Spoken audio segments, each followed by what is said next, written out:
Hello and good evening, everyone. I pray everyone has had a wonderful day. I'm just taking a look. Looks like I see some comments and not others. So, I think most people who may be commenting, I may see you, I may not see you. So, just know, like I'll do, like I always do, is I'll respond to all comments and everything, of course, after I finish the devotional, because I don't know, the computer's acting crazy today, and it's not going to stop this rodeo. So let's get started on this awesome Friday evening. I see I have this one little one that just don't want to do anything. He just wants to be bad. No. Okay, I can see y'all. Hi, Sister Michelle. So we are going to get kicking and get started.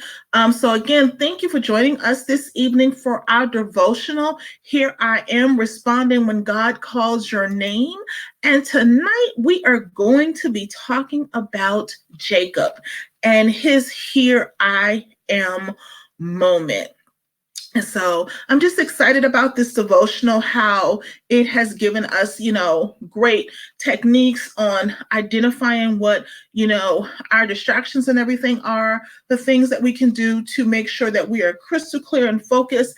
And it is going through some great, prophets and how God has used each and every one of these people. Like I've always said, everybody that God has used in the Bible did not come from this stellar, perfect background. Hi, Sister Marilyn, how are you? They didn't come from the stellar, whatever background. They came from trials, tribulations, thieves, murderers. They did some stuff. But, through them understanding and growing and maturing and be preparing themselves to hear, God's word, they were ready for the moment when they had to have their first and second and third and fourth and 500th, here I am, So, like I said, this evening we will be talking about Jacob. Jacob will be the one that we'll be talking about. But what we're going to do is we're going to jump into the scriptures that is based for this evening. I will be reading from the New Living Translation version for both of these. And tonight's scriptures are Genesis, the 31st chapter, the 11th through the 13th verse, and Genesis, the 46th chapter, the 2nd through the 4th verse. And so I am going to read 31, 11 through 13 in the New Living Translation version, and it reads as such. Then in my dream, the angel of God said to me, Jacob, and I replied, yes, here I am. And the angel said, look up and you will see that only the streaked, speckled, and spotted males are mating with the females of your flock. For I have seen how Laban has treated you. I am the God who appeared to you at Bethel, the place where you anointed the pillar of stone and made your vow to me. Now get ready and leave this country and return to the land of your birth. This one is Jacob's first here I am statement. This was the first time he said, when the Lord spoke and he said, I am here. This was the first time he did it. Now, Genesis 46, 2 through 4, also the New Living Translation version, and this is his second time. During the night, God spoke to him in a vision. Jacob, Jacob, he called. Here I am, Jacob replied. I am God, the God of your father, the voice said. Do not be afraid to go down to Egypt, for there I will make your family into a great nation.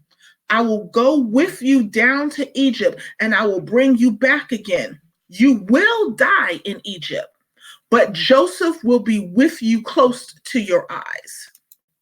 And so when you think about the two things, when you let's get on the background of Jacob, Jacob, Jacob is the only person in the Bible that we will find had two separate "here I am" moments. But before we really deep dive into those moments, let's really take a look at his background story. Jacob was born to Isaac, and he had a twin brother named Esau. Jacob was born clasping to his brother's heel, a picture of what comes between two brothers. His name means heel grabber or deceit. If that really, if you think about it, it's kind of laying out. Basically, he's kind of, the aura of him being deceitful has been put on him kind of since birth. So it's just like, oh, you a shyster little thing. We need to watch out for you. So from the time he was in there, they looked at him kind of, funny. So he's like, okay, we got to watch you.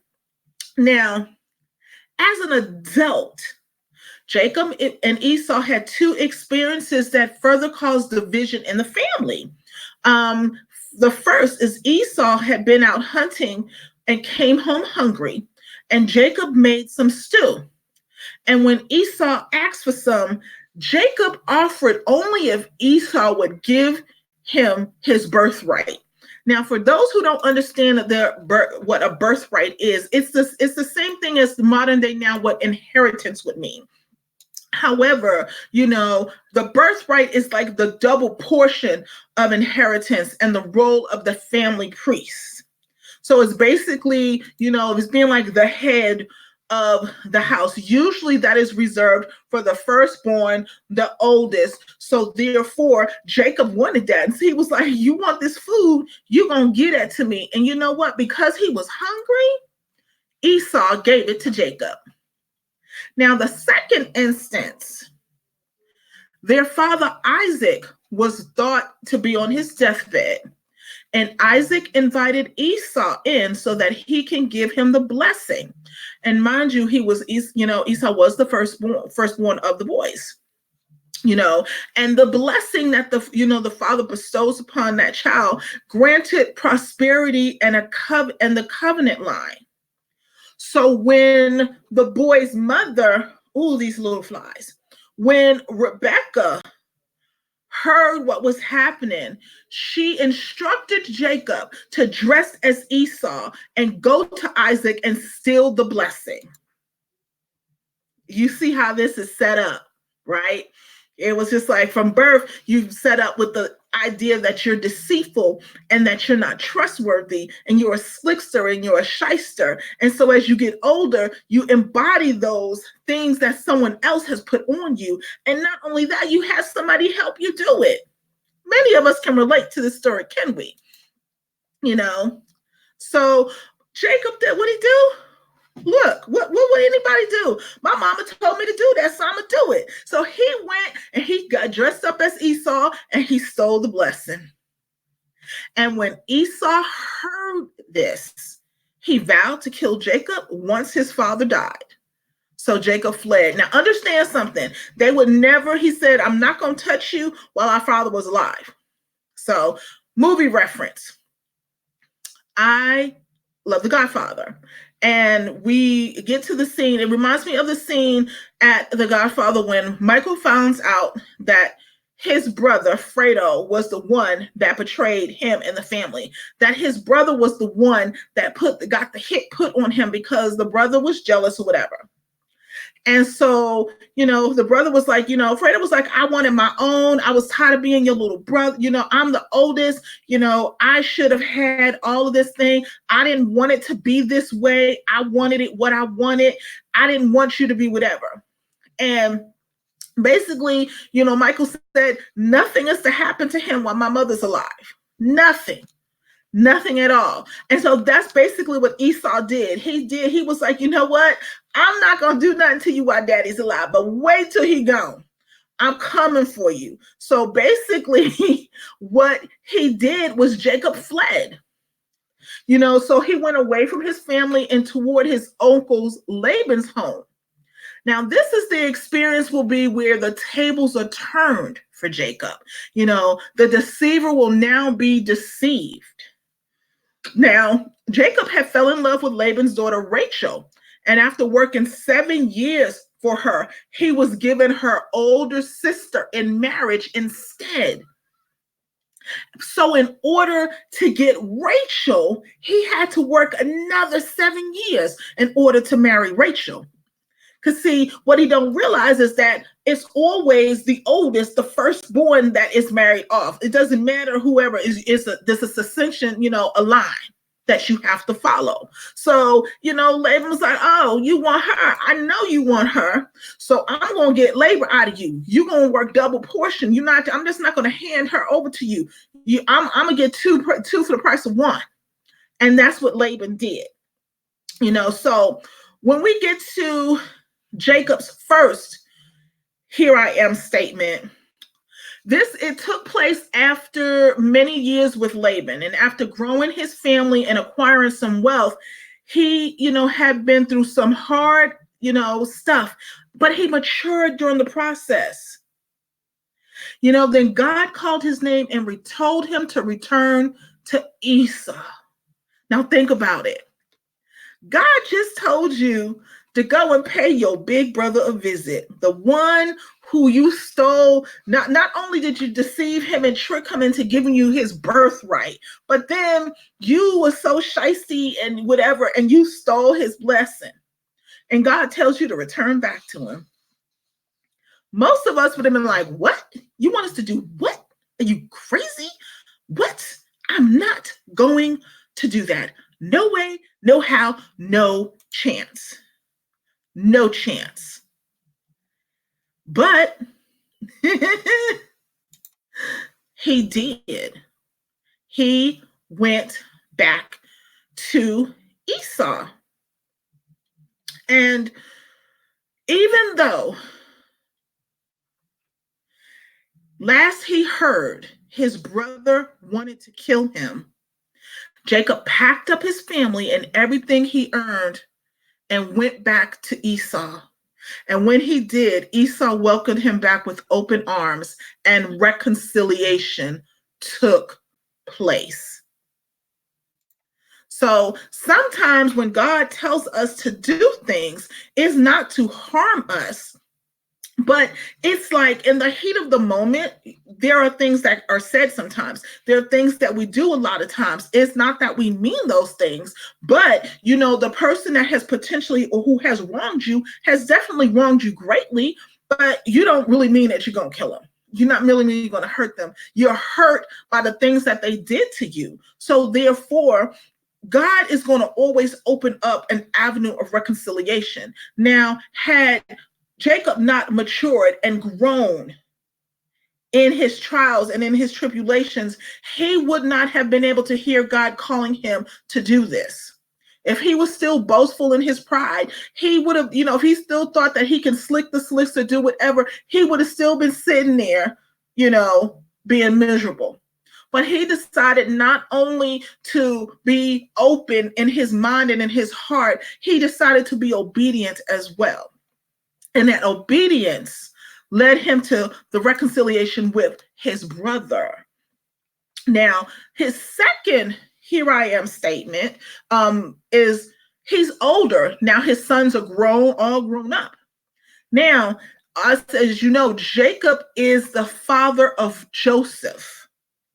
Now Joseph was like that favorite child, that favorite baby, and he loved him dearly. And because Joseph was, God had given him great insight and great vision. And you know how us as young people, we like, yeah, I'm going to be ruler of nations and I'm going to do this and I'm going to do that. And so his brothers was like, oh no, we're not having this. Now, at first they were going to kill him. And they were like, nah, we can't do that. We can't do that. We want him gone, but we really can't just kill him ourselves. So they basically sold him into slavery. Now, at this point, Jacob had thought Joseph was dead.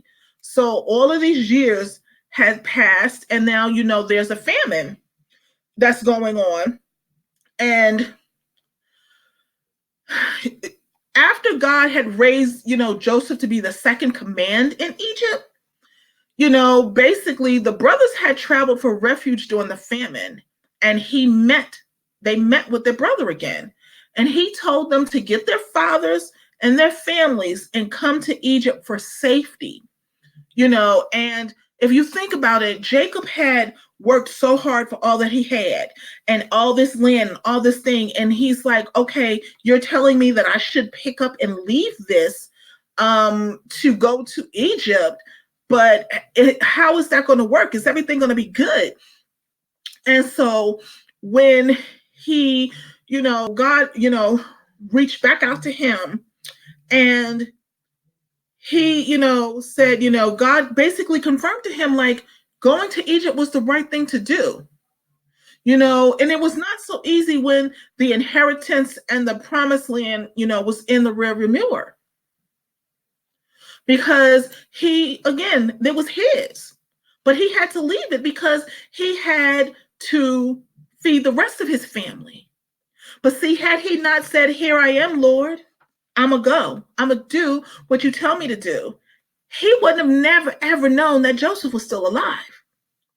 And so it clicked when he saw his son, what God was saying, that you will see him, you'll lay eyes on him, that you will be okay. So he got to see his son. So with Jacob, his whole entire here I am was about reconciliation. And sometimes reconciliation can be very, very hard to achieve because we are so caught up in our feelings and so caught up in how the person or the person's hurt us and how, why should we, reconcile? Why should we be okay with whatever? Now, you're not condoning what the person's done. You're not, or they're not condoning whatever, but there comes a point where reconciling and making amends it has a greater advantage than still trying to be enemies. Reconciliation can always happen, but you have to listen to God when he's telling you about it. You can't just decide to do it all willy-nilly and think that, it couldn't be issues and couldn't be problems. Understanding that being obedient and being open and loving and allowing him to restore. Because in essence, that is what reconciliation is. He restored Jacob and Esau's relationship. He restored, Joseph back to his father. Because for a long time, even though Joseph was alive, he didn't have his father. So therefore, that bond, even though it was still a strong bond, he missed years, he missed things, he missed out on things because he wasn't, with his father, his biological father. But in saying, God, I'm willing to go, because Joseph had his own here I am. Because if he decided that he wasn't going to do what God told him to do and move how God told him to do, he wouldn't have been in the position to even be able to save his family. So here I am has a broad undertone. It is all about obedience and it is all about faith. Because without it, we sit there looking crazy. I know I do. Because there has been plenty of times when I've tried to reconcile situations, and that's not what God was trying to do. He was like, I need you to leave that alone. And then the situations he was trying to have me reconcile, I was just like, no, I don't want to play with that no more. I don't want to do that. So having that ear to him and listening and doing what you need to do is consistent. Doing what you need to do is how you need to move in Christ. Like, I love Jacob's story. And the reason I love Jacob's story is because,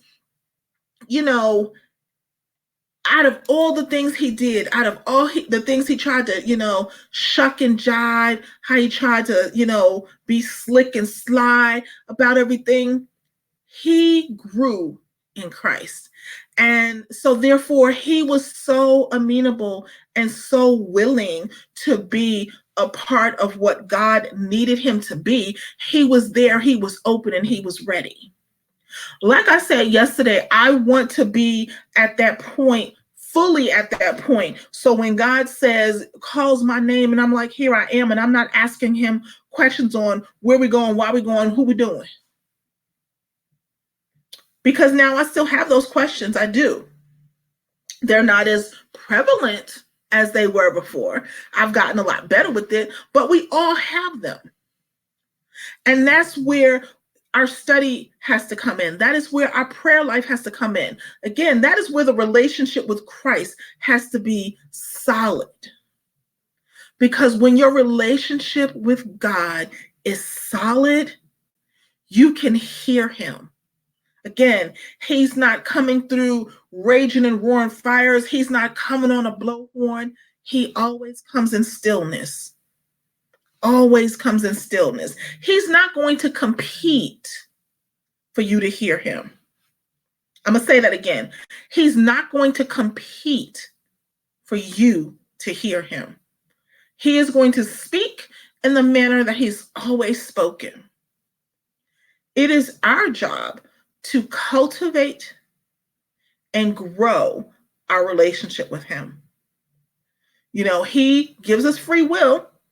He opened the door, but we have to cultivate that. We have to mature it. We have to be willing to put in the work. Okay, we really got to be, willing to put in the work. Because if we're not willing to put in the work, what's the point? It's just like you decide that you wanted to be a lawyer. And you say, yeah, I'm going to be a lawyer, but I'm not going to go to law school and I'm not going to take the bar exams. But what kind of lawyer are you going to be? Same thing with anything else. Just like we zealously pursue the things of the world. And not necessarily saying, okay, working and doing everything is of the world. It is still out there. It is still like, okay, what are we doing? How are we doing? What's going on? You are still willing to push that agenda and that plan and that whatever. So if you're still willing to do that, why are we not willing to do that for Christ? Why are we not willing to push ahead and push forward and press when it comes to God? I want us to press when it comes to God. God should not have to pull teeth to get us to do what we're supposed to do. Shouldn't have to do it. Even though he did. He does sometimes. He'd be like, come on. Like, I've given it to you. I've laid it out. Like, why are we having this conversation? Do you understand that I love you and that I see this greatness for you? Do you not see that? Like, what's going on? Like, babe, come on. Get it in your head. Get it in your head that this is the best for you. So the question that I'm going to leave you with on this evening is, will your "here I am" lead to a reconciliation? It very well could. It very well could. Sometimes our "here I ams" is so much, not sometimes, all of the times, our "here I ams" is greater than us. Our "here I ams" is to bring us to a place that someone else can grow. Our reconciliations is not for us a lot of the times. It's more times it's for the other person. Because the other person know that they done you wrong, or vice versa.